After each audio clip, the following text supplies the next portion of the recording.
চট্টগ্রামের new market মোড়ের স্বাধীনতা স্তম্ভে জাতীয় পতাকা অবমাননার অভিযোগে দায়ের মামলায় বাংলাদেশ সম্মিলিত সনাতনী জাগরণ জোটের মুখপাত্র ও চট্টগ্রামের হাটহাজারের পুণ্ডরিক ধামের সাবেক অধ্যক্ষ চিন্ময় কৃষ্ণ দাস ব্রহ্মচারীর জামিন নামঞ্জুর করেছে আদালত। মঙ্গলবার চট্টগ্রাম ৬ষ্ঠ মেট্রোপলিটন ম্যাজিস্ট্রেট কাজী শরীফুল ইসলামের আদালত এই আদেশ দেয়। এর আগে সোমবার ঢাকার শাহজালাল আন্তর্জাতিক বিমানবন্দর থেকে তাকে গ্রেপ্তার করে পুলিশের গোয়েন্দা শাখা ডিবি।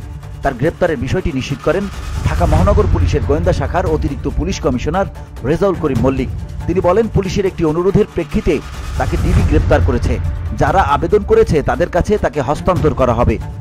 উল্লেখ্য, গত ৩০ অক্টোবর চিন্ময় কৃষ্ণ দাস ব্রহ্মচারী সহ ১৯ জনের বিরুদ্ধে মামলা দায়ের হয়।